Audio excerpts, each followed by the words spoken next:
Assalamualaikum warahmatullahi wabarakatuh.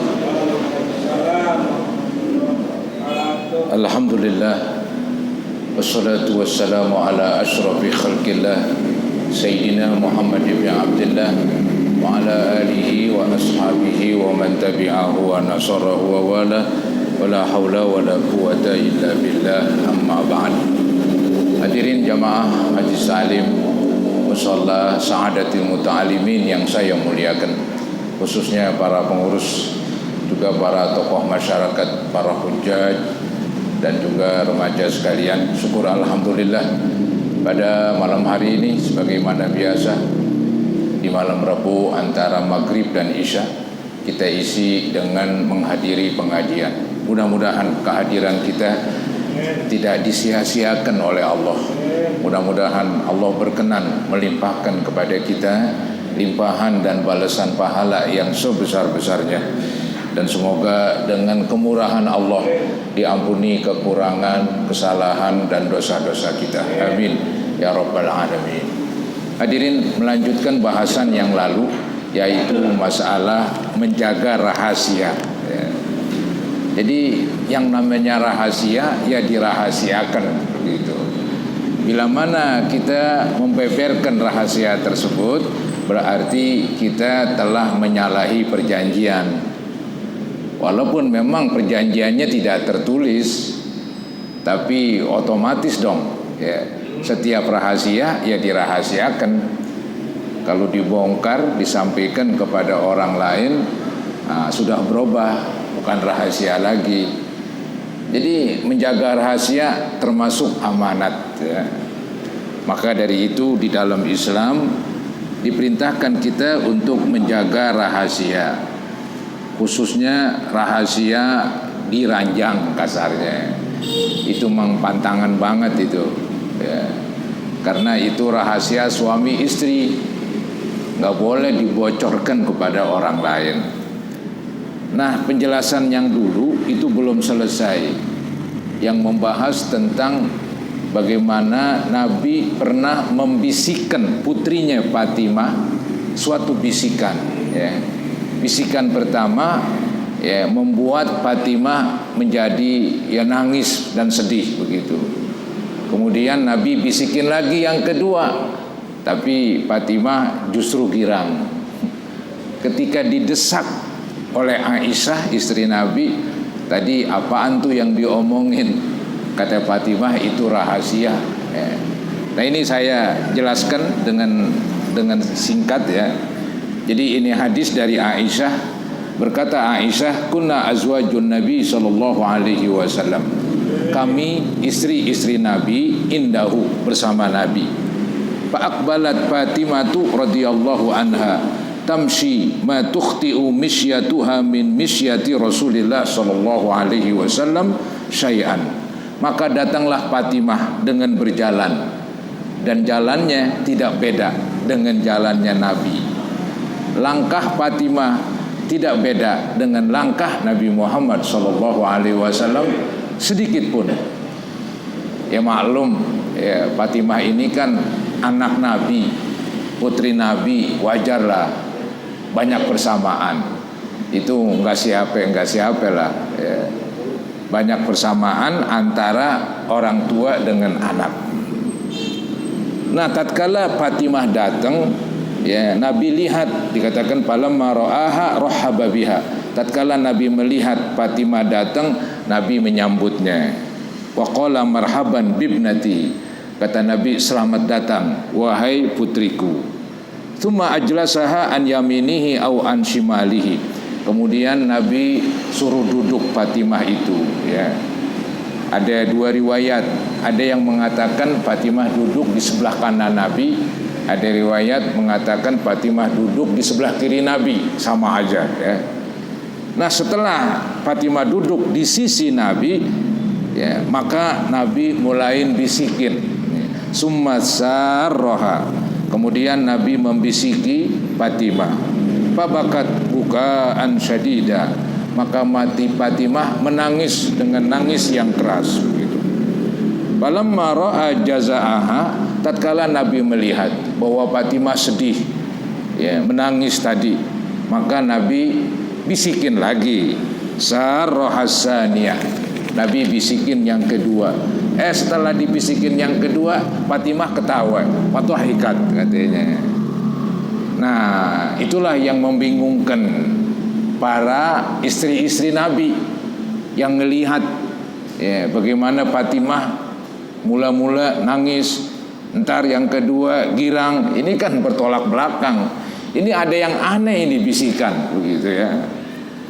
Dikatakan di sini fakultulaha, maka Aisyah berkata kepada Fatimah, khassaki Rasulullah sallallahu alaihi wasallam min baini nisaihi bisirar.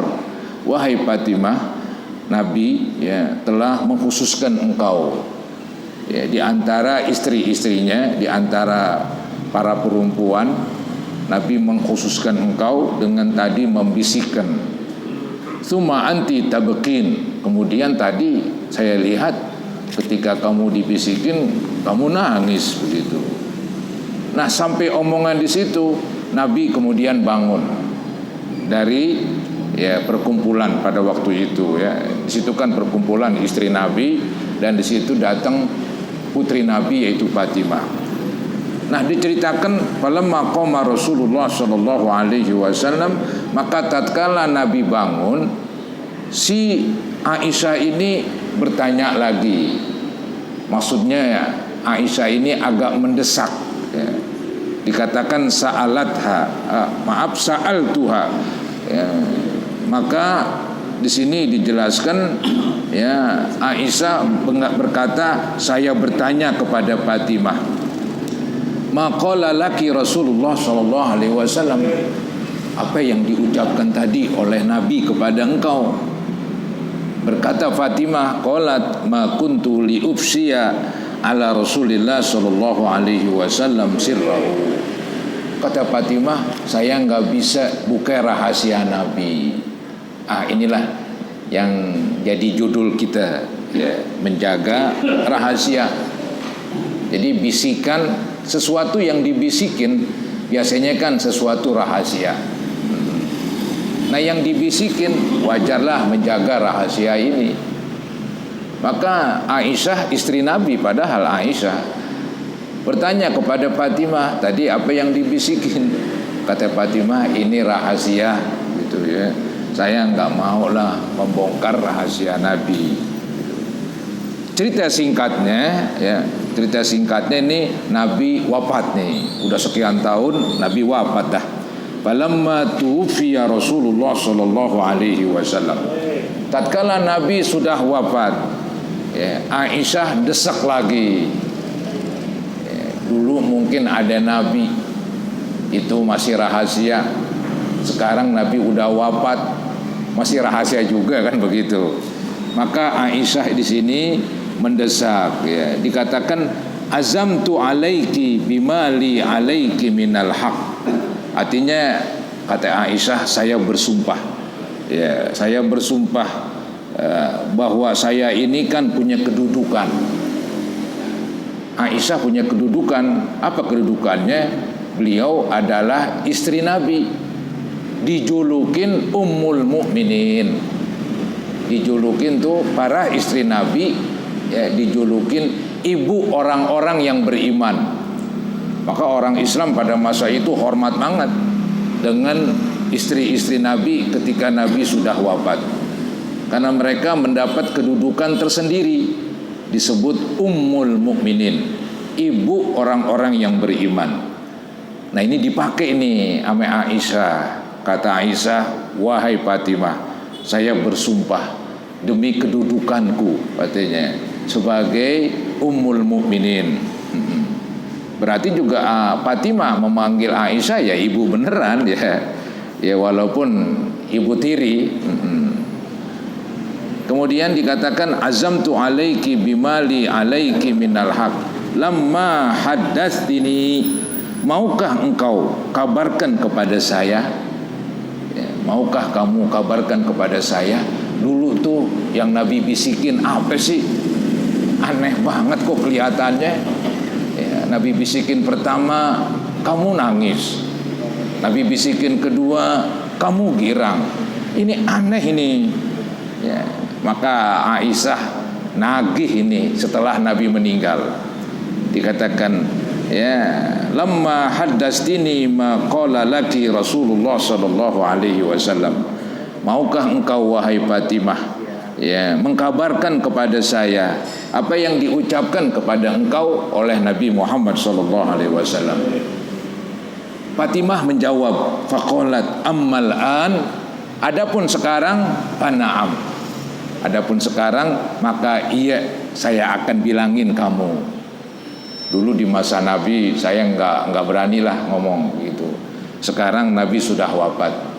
Ya, jadi memang ada itu rahasia yang boleh ya disebarkan setelah yang nyampein rahasia meninggal. Sudah tentu itu rahasia yang memang nggak ada ngaruhnya. Tapi yang masih ada pengaruh ya tetap aja. Tetap saja itu rahasia ya rahasia. Dan wajib dipendem, ya, wajib dikuburin. Mana kuburannya? Dada kita, ya, artinya rahasia itu ada kuburannya di dada kita, tetap jadi rahasia. Tapi bisa jadi karena isinya ini nggak menyangkut masalah, ya, maka kalau disampaikan itu rahasia nggak apa-apa setelah yang menyampaikan rahasia itu sudah wafat. Seperti apa yang terjadi yang diceritakan di sini. Maka kata Fatimah ketika didesak lagi supaya Fatimah menyampaikan rahasia tersebut, kata Fatimah, ammal an pana'am. Adapun sekarang iya, saya akan sampaikan rahasia yang dulu. Nah, Fatimah ceritain tuh dah. Nih dibilang, amma hina sarani fil marratil ula. Adapun ketika Nabi membisikkan pertama kali, ya, dikatakan tuh yang tadi ketika dibisikin pertama kali kan Fatimah nangis nih. Nah, Fatimah cerita ini, amma hina sarani fil marratil ula fa akhbarani anna Jibril sallallahu alaihi wasallam kana yu'ariduhul Quran. Adapun bisikan pertama yang Nabi bisikan kepada saya, yaitu Nabi ceritain dalam bisikan tersebut bahwa Jibril itu datang kepada Nabi, ya, yang dulu-dulunya sekali setahun, sekarang dalam 1 tahun 2 kali. Dikatakan fi kulli sanatin marratan au marratain wa innahu aradahul an marratain. Jadi Jibril nih, wahai Fatimah, kata Nabi dalam bisikannya, wahai Fatimah, Jibril kemarin-kemarin tahun-tahunan dulu ini kalau datang ya membaca Al-Quran alias tadarusan itu setiap bulan Ramadan setahun sekali. Tapi sekarang setahun 2 kali. Begitu kata Nabi kepada Fatimah. Dan Nabi mengambil kesimpulan. Dibilang wa inni la aral ajala illa qad iqtarab. Dan saya berpendapat bahwa ajal saya udah dekat. Nah, ini yang membuat Fatimah nangis. Jadi Nabi seakan-akan memberitahu bahwa beliau dikit lagi meninggal dunia. Dengan bukti, ya, tahun-tahun kemarin Jibril datang tadarusan dengan Nabi, ya, setahun sekali. Tapi kok sekarang setahun 2 kali? Ini ada apa ini? Nah, Nabi mengambil kesimpulan, ini menunjukkan bahwa ajal saya, kata Nabi, udah dekat. Berarti saya dikit lagi meninggal dunia, ya. Memang demikian. Jadi itu istilahnya saudara-saudara, hal-hal yang penting disegerakanlah karena Nabi dikit lagi meninggal, ya, hal-hal yang pokok supaya disegerakan dan ditambah lagi supaya nanti waktu Nabi sudah meninggal semua masalah agama kelar, selesai. Nah, Nabi sedikit lagi mau meninggal dunia. Ini ada alamatnya nih. Jibril datang setahun 2 kali untuk membacakan Al-Quran. Jadi itu memang biasa. Di dalam hadis yang lain diceritakan setiap bulan Ramadan Jibril datang ke tempat Nabi. Ngapain? Tadarusan. Gambarannya bagaimana? Begini gambarannya. Jibril membaca Al-Quran, Nabi dengerin. Ntar Nabi baca Al-Quran, Jibril dengarkan, gantian ya.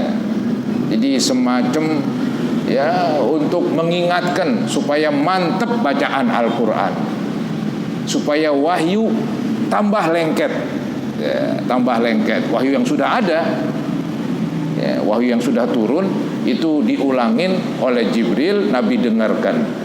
Nanti Nabi baca, Jibril dengarkan. Mungkin ada yang salah misalnya ya. Nah inilah saudara-saudara, Jibril diceritakan dalam 1 tahun datang 2 kali. Wah ini menunjukkan bahwa umur Nabi sudah dekat. Nah inilah yang diberitahu Nabi kepada putrinya Fatimah. Maka Nabi pesan, dibilang fattaqillaha wasbiri ya, hendaklah kamu wahai Fatimah tetap bertakwa kalau saya meninggal, kemudian tetap sabar ya.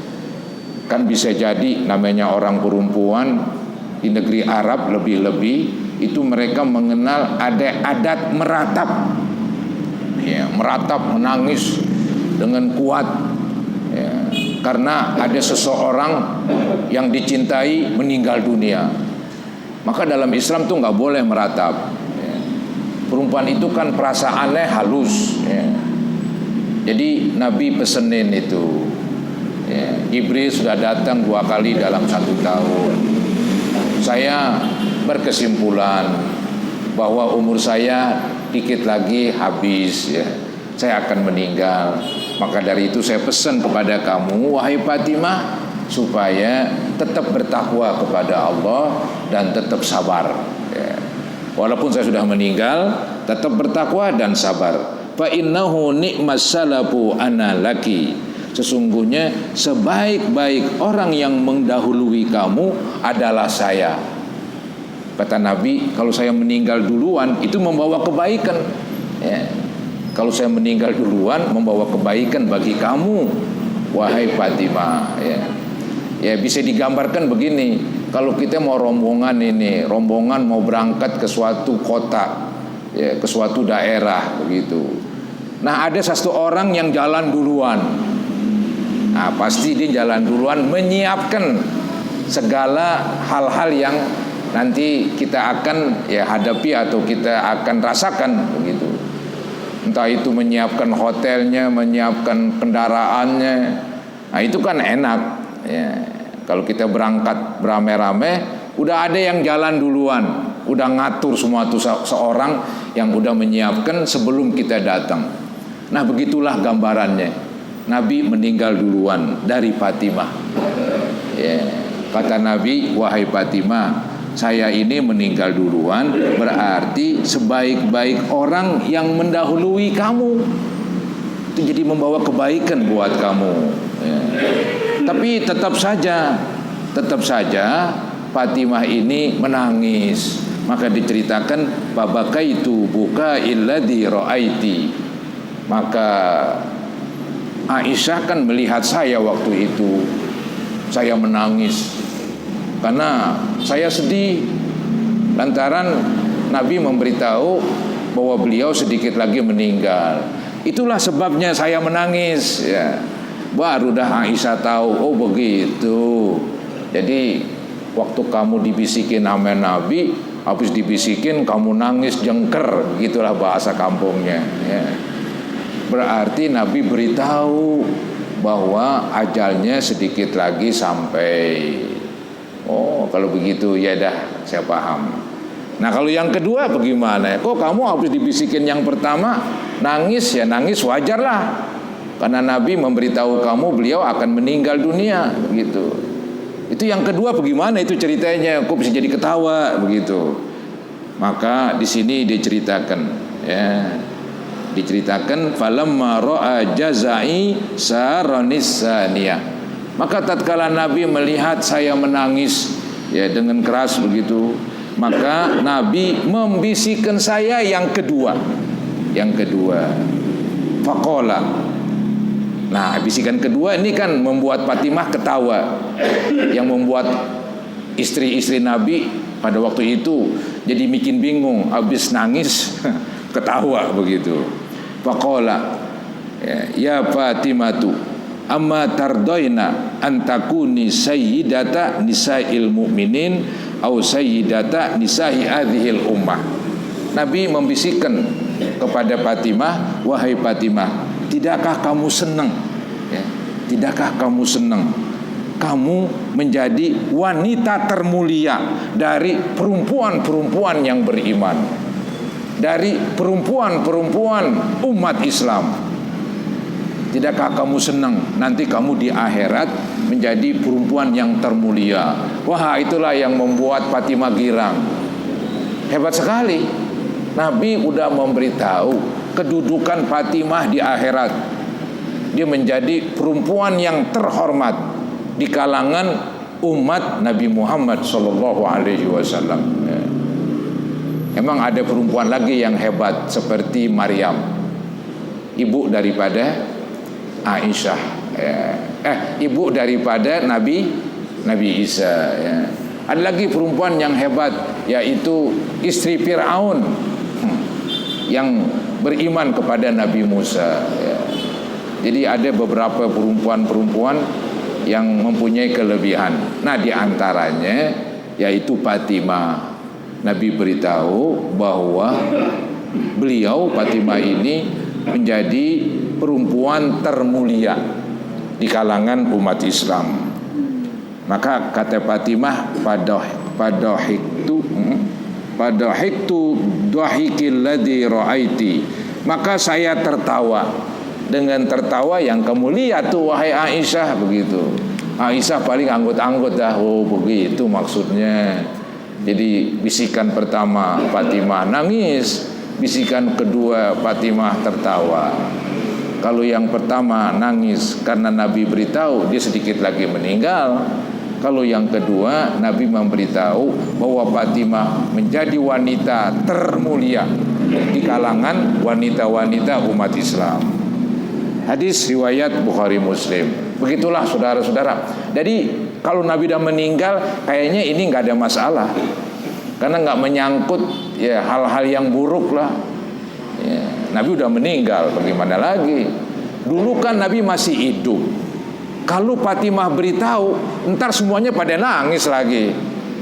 Ya, kalau Nabi bilangin bahwa Nabi membisikin saya, beliau sedikit lagi meninggal dunia, gitu.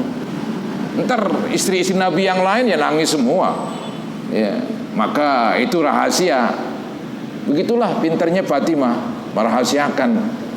Nah, ketika Nabi udah meninggal, nggak perlu lagi dirahasiakan. Ya, Nabi sudah meninggal, ya, baru diberitahu begitu. Ya. Baik saudara-saudara, itulah contoh bagaimana memelihara rahasia. Ya. Nah, ini hadis kedua, ada contoh yang lain dari sahabat Nabi, ya, wa an Thabitin an Anasin radhiyallahu an. Ini hadis dari sahabat Nabi namanya Thabit.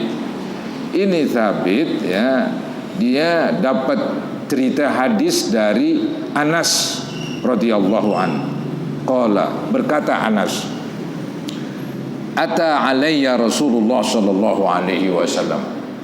Ini Anas kan banyak bantuin Nabi. Ya. Jadi ibu daripada Anas itu ketika Nabi datang ke Madinah memang sudah menyerahkan, wahai Nabi, ini Anas ya siap membantu engkau, ya, jadi pelayan Nabi.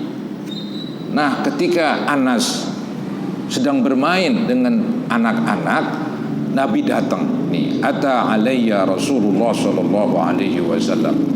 Nabi datang kepada saya. Wa ana al'abu ma'al gilman. Sedangkan saya lagi bermain dengan anak-anak. Anas cerita ketika dia lagi main dengan anak-anak, Nabi datang. Fasallama alaina. Ketika Nabi datang, Nabi pun memakai adab tata krama, ngucapin assalamualaikum. Begitu. Ucapin assalamualaikum, ya, dikatakan fasallama alaina. Begitulah Nabi Muhammad, walaupun yang dihadapin ya anak-anak ya, yang sedang bermain dengan Anas.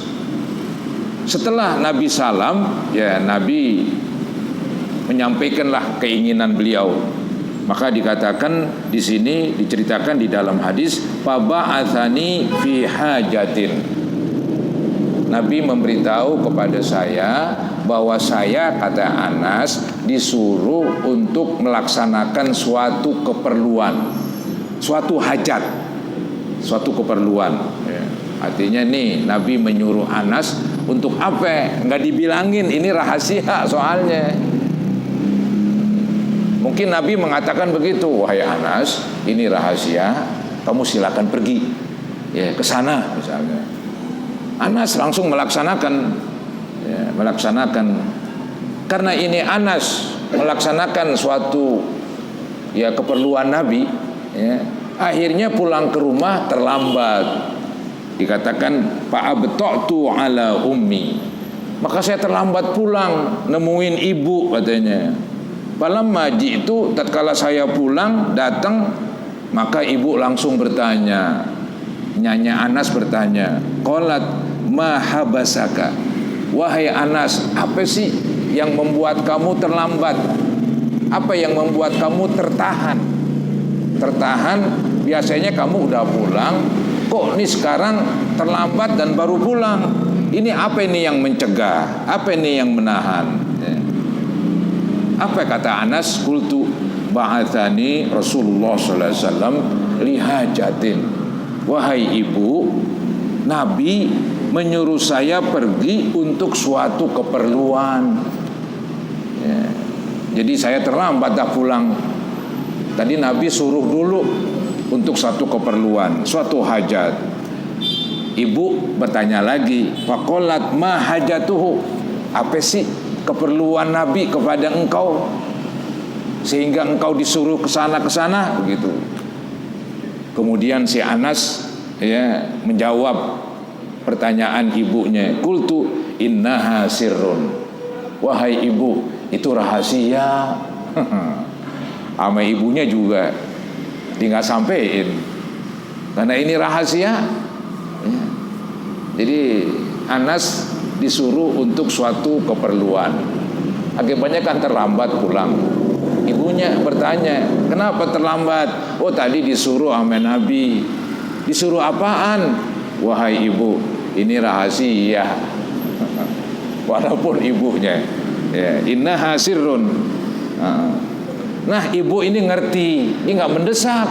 Kata ini ibu, la tukhbironna bisirri Rasulillah sallallahu alaihi wasallam ahadan. Wahai Anas, jangan engkau beritahu rahasia Nabi kepada satu orang pun. Mikinan malah. Ini kata ibu. Jadi ketika ibu menanya, bagaimana tuh kamu terlambat? Ya, ada apa emang? Kata Anas, saya disuruh ke sana. Akhirnya terlambat pulang, Bu. Apa itu keperluannya? Wah, ini rahasia, Bu. Begitu. Ya udah, kalau mang rahasia, lu jangan bilangin satu orang pun. Digituin namanya. Mungkin mantap jadinya. Ya. Nah, kemudian Anas menceritakan hadis ini kepada Thabit yang tadi itu. Maka kata Anas begitu juga nih. Wallahi, qala Anas, berkata Anas, wallahi lau haddastu bihi ahadan la haddastuka bihi ya Thabit. Demi Allah wahai Thabit, saya pun nggak bisa beritahu rahasia Nabi kepada engkau. Ya.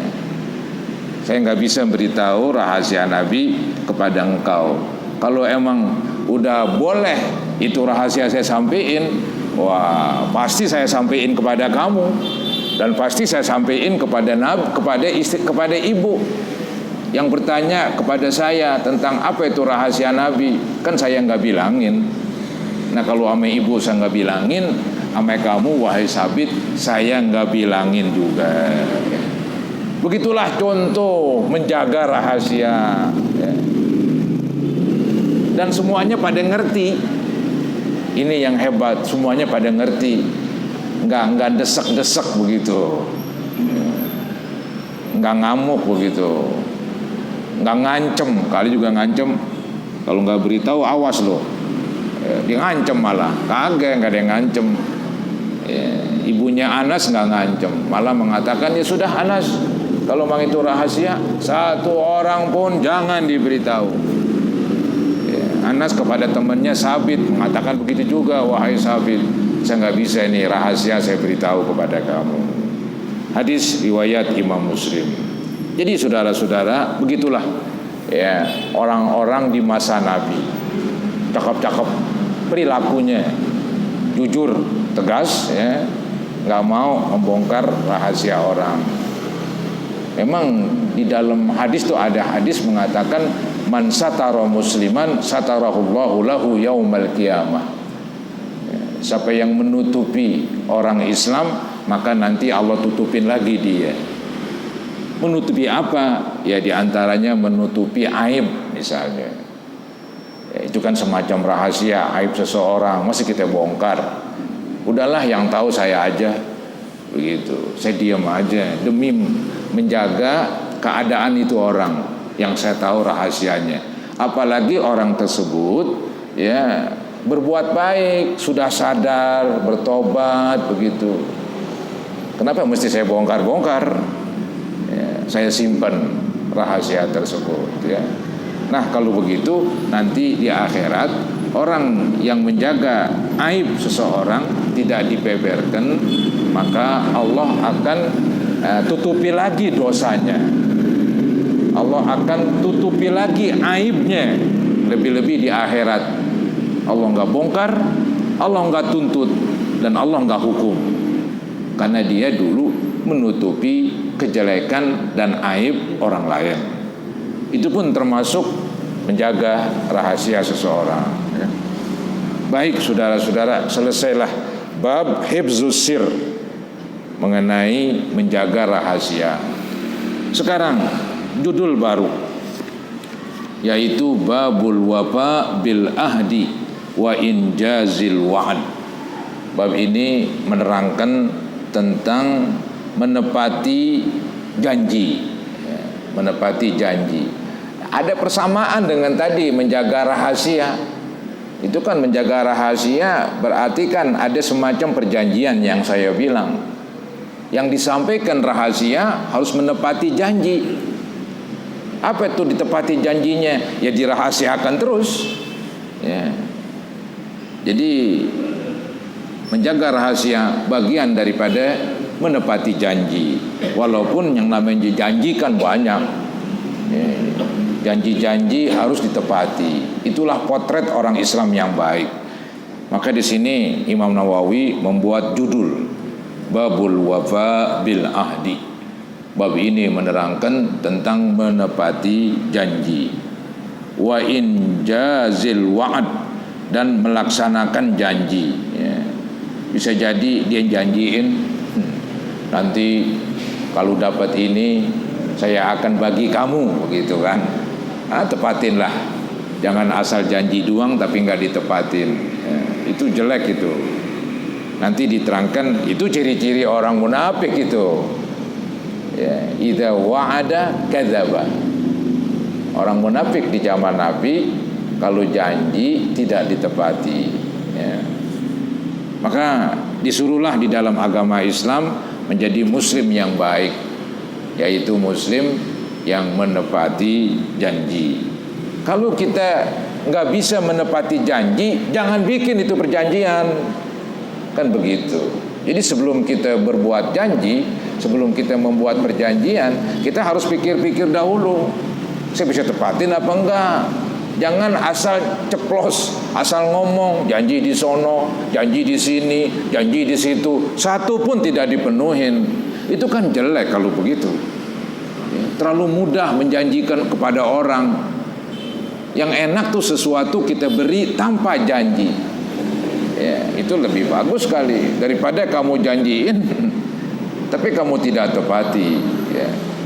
Jadi akhlak Islam menyuruh kita untuk menepati janji, karena tidak menepati janji itu bukan akhlak orang Islam, ya, itu akhlak dari orang-orang munafik. Ya. Ada ayat-ayat Quran ini mengenai perjanjian, mengenai menepati janji. Ya, perjanjian tuh banyak, saudara-saudara. Ada perjanjian kita sesama manusia, ya, itu yang banyak. Bahkan ada perjanjian kita kepada Allah. Nah, apa itu perjanjian kita kepada Allah? Peraturan-peraturan Allah itu merupakan perjanjian kita dengan Allah. Wajib kita patuhi peraturan-peraturannya, mulai dari perintah sampai larangan. Jadi peraturan-peraturan Allah itu bisa dikatakan perjanjian Allah kepada umat manusia, ya, supaya mereka melaksanakan perjanjian tersebut, ya. Maka ini ada ayat berbunyi wa aufu bil ahdi innal ahda kana mas'ula. Tepatilah janji, begitu.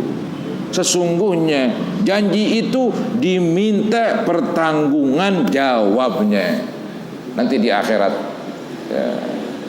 Jangan jadi pembohong. Kalau memang kita nggak bisa menepati janji, nggak perlu janji, ya. Nggak perlu janji. Biasanya yang namanya janji ngenakin ada dua nih. Ada dalam bahasa Arab wa'ada, menjanjikan. Lawannya au'ada, mengancam. Dari kalimat wa'ada juga. Karena mengancam itu menjanjikan yang jelek. Awas lu, ntar itu kan janjiin juga, cuman janjiin yang jelek itu. Itu bahasa Arabnya cuman ditambahin hamzah, au'ada, mengancam. Kalau janji wa'ada, begitu. Biasanya kalau au'ada tadi mengancam yang jelek. Kalau wa'ada menjanjikan yang bagus. Ntar kalau gue dapat obekan, gue bagi sekian, begitu. Doain gue ya. Udah dapat ya, udah nggak dibagi. Mendingan jangan janji, atau kita bagi aja, kan keren itu, ya. Jadi orang ngarepin banget. Ini membuat orang kecewa. Maka agama melarang tuh asal janji sono, janji kemari, janji ke situ, ya. Ada yang dijanjiin mau diajak pergi haji, kan keren banget itu. Nah, orang ngarepin banget. Iya. Udah selesai ceritanya nggak haji. Ya, padahal dia ngarepin banget itu. Ada yang cerita sama saya dijanjiin pergi haji, sampai sekarang nggak dihajiin. Ya udahlah Pak, saya bilang emang repot emang. Ya, manusia emang bisa banget janji, terlalu enteng tuh lidah untuk berjanji, tapi dia nggak bisa tepati. Ya. Maka ini nanti kita akan jelaskan secara dalam tentang perjanjian. Ya. Mungkin ada yang bertanya kali.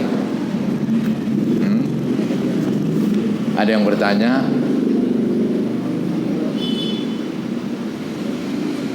Baik. Udah Isya loh? Udah? Ya. Sekarang Isyanya makin baik, saudara-saudara. Ya, mudah-mudahan apa yang saya sampaikan tadi menjadi ilmu agama, menjadi bimbingan kita di dalam beragama, supaya kita pandai-pandailah menjaga rahasia, termasuk juga pandai-pandailah menepati janji, gitu. Ingat, kalau kita nggak mampu menepati janji, jangan berjanji, ya. Begitu, saudara-saudara. Dan mudah-mudahan Allah Subhanahu wa Ta'ala terus membimbing kita ke jalan yang diredhoinya. Dan semoga Allah ampuni kekurangan, kesalahan dan dosa-dosa kita, termasuk dosa ibu bapa dan guru-guru kita, serta istri, mertua dan anak-anak kita yang sudah wafat. Semoga Allah ampuni mereka, dan semoga Allah ampuni kita sekalian. Al-Fatihah ala ma nawaina wa ala ma nawaitum wa ala ma nawal hadirun wa ila hadratin Nabi Rasulillah sallallahu alaihi wasallam. Al-Fatihah. A'udzubillahi minasyaitonir rajim. Bismillahirrahmanirrahim. Alhamdulillahi rabbil alamin. Arrahmanir rahim. Maliki yaumiddin. Iyyaka na'budu wa iyyaka nasta'in. Ihdinas siratal mustaqim. Siratal ladzina an'amta 'alaihim ghairil maghdubi 'alaihim waladdallin. Nastaghfirullahaladzim, nastaghfirullahaladzim, nastaghfirullahaladzim. Allahumma salli ala Sayyidina Muhammad wa ala ali Sayyidina Muhammad Sallim tasliman katsira walhamdulillahi rabbil alamin. Allahumma ighfir dzunubana wa dzunuba abaina wa ummahatina wa ajdadina wa jaddatina wa muallimina wa masyayikhina wa liman lahu haqqun alaina wa li jami'il muslimin wal muslimat wal mu'minin wal mu'minat al ahya'i minhum wal amwat. Allahumma anfa'na bima 'allamtana wa 'allimna ma yanfa'una wa zidna ilman nafi'a. Rabbana atina fid dunya hasanah wa fil akhirati hasanah wa qina adzabannar. Wa sallallahu ala sayyidina Muhammadin wa ala alihi wa sahbihi wa sallam. Walhamdulillahi rabbil alamin. Kurang lebihnya mohon maaf. Assalamualaikum warahmatullahi wabarakatuh.